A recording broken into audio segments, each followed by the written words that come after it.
Hey everyone, it's Michael Kikle. I hope you're doing well today, and I have a review here for a movie that I had never heard of before, I had never seen before, never even heard my mom mention it, even though she's a big fan of this kind of movie. It was from 1999, and on this VHS tape that she gave me a year ago when my wife and I first moved into this house, I was so excited to watch it, and I finally did recently, and that movie is called Chill Factor, again from 1999, starring Skeet Ulrich, of all people, from Scream, and Cuba Gooding Jr., I love both. I think they're both great actors, and I kept thinking, there's no way this is going to be a miss. Even though I haven't heard people talk about it, it's a chance it could be a hidden gem.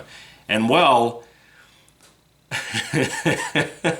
Chill Factor basically kicks off in the beginning of the movie 10 years ago at the time, when a scientist was actually working with the military to develop a biological weapon that when it hits 50 degrees and up, I believe is what the movie said. It's been a little bit since I saw this, but I'm pretty sure that's what the general concept was of this bomb, that it would go off, explode, and basically decimate everything. Just dissolve every body, every tree, kind of like in a cold fire way. I don't really know how to explain it.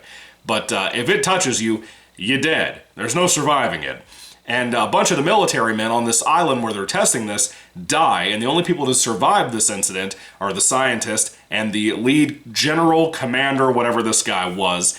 And for some reason, since it was on his watch, and he was kind of ratted out, he has to go to prison and not the scientist. We skip to 10 years later, Skeet Ulrich is back. I think he was a military man. He's back in a small town in like a diner, country store type of place. He works the night shift. And he likes to go fishing, and when he goes fishing, he hangs out with this scientist from 10 years ago on that island. And he doesn't really know about his past or anything, but eventually the general, commander, whatever the military guy was, gets out of prison and comes looking for that scientist, and he finds him, and he shoots him, kills him. But before that man dies, the scientist runs to his buddy Skeet Ulrich's place, that diner place, one night, and brings the biological bomb with him to tell him about what's going on, and tells him, you got to keep this thing cold. If you don't keep it cold, it's going to go off and kill a bunch of people. So we get sent into this action John Woo wannabe movie because Skeet Ulrich confronts that guy when he shows up at the store too, looking for the scientist. And he tells him, like, I don't know who you're talking about, whatever. And that general leaves and goes and does his thing, his villainous thing, with his henchman. Now, Cuba Gooding Jr. shows up. He is an ice cream delivery truck driver, and he gets sucked into this mess too because he has an ice cream truck, which is very convenient. It's very, very convenient. And if that doesn't explain to you immediately from the get-go what kind of movie you're getting into with Chill Factor, well, I don't know what else to tell you. It's a big, goofy, again, John Woo wannabe movie. Think of Broken Arrow. Think of Speed. Think of the conveniences you'd have to survive those situations, specifically Broken Arrow. That's what this is trying to be, and if you're into that kind of thing, you'll probably like it. The buddy cop comedy feel to this is really nice between Cuba Gooding Jr. and Skeet Ulrich. They're both great in here. I really enjoy them, even though it's a bad movie. It's a very 90s movie, and because of the other things I just mentioned that surrounded it, like Broken Arrow, like Speed, like, what's that movie, Entrapment, I think, with Sean Connery, whatever that piece of shit was called.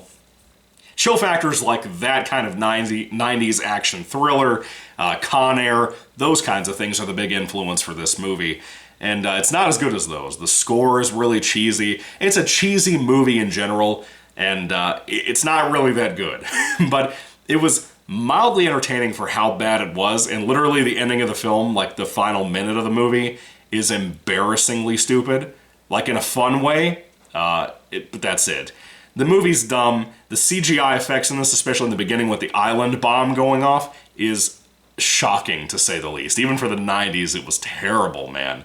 So it's that kind of movie, and again, if you're into that, is what I actually meant. If you're into that kind of movie, check it out. If you're not, if it sounds dumb, it's because it is dumb. It's because you're probably not going to like it. I did not like it either.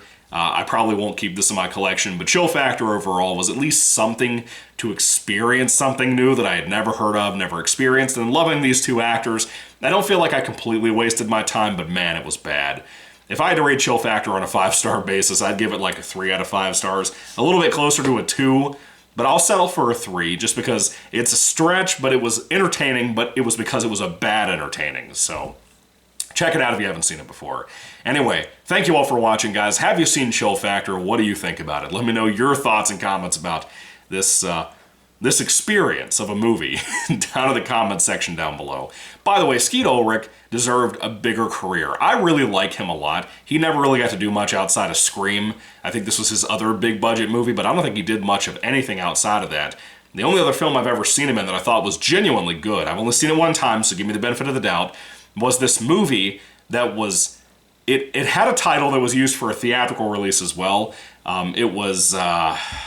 damn, what was it called? Escape Room. If you haven't seen Escape Room with Skeet Ulrich, check that out. Really fun, little crazy movie, low-budget horror, and it was a blast involving an escape room. So check that out. It's not like the big-budget Escape Room that sucked. So thank you guys for watching again. God bless you all. Catch you later, and goodbye.